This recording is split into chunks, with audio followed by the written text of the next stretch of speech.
It won't be long before 42 brand new legal pot shops open their doors in this province. Today, the Alcohol and Gaming Commission held its second pot license lottery, randomly drawing names from a long list of people hoping to get in on the budding industry. The results of the lottery will be released tomorrow, not a moment too soon for those who have spent decades working with pot. How often do people come in here looking to buy cannabis from you? All day, every day. The number one hit for cannabis in Ontario is not a legal pot shop. It is Friendly Stranger, a store that has every pot accessory you can imagine, but none of the actual product. Pretty much every tourist that comes to the city comes to see us first.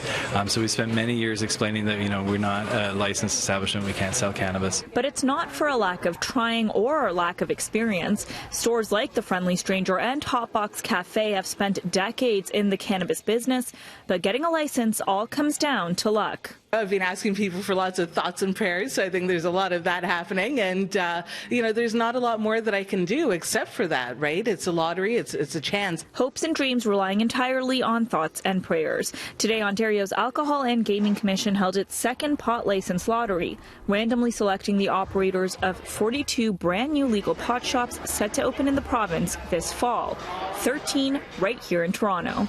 It doesn't really matter how much experience I have or what I do on the side and how much I've advocated and how much policy I've helped create over the last 20 years. The reality is that I'm just another schmo in the lottery, and my chances are, who knows, right? It's one of 1,000 people, maybe. There were more than 17,000 applicants in the first round of the lottery, but fewer are expected this time around. Applicants must show evidence that they have secured retail space and that they have enough capital to open it. At least this time around, they've put some stronger or bigger hurdles to entry.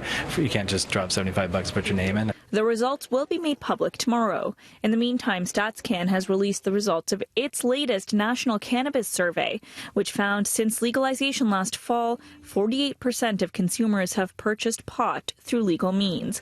And this is just the beginning. According to cannabis review platform Lift & Co., 12% of current non-consumers, that's 3 million Canadians, are expected to enter the cannabis market once edibles are legal.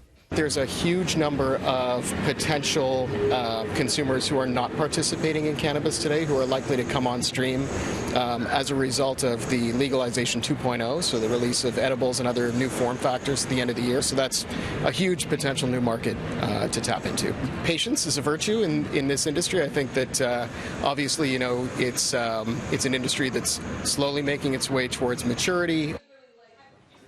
And once the results are released tomorrow, all 42 stores are expected to open their doors in October.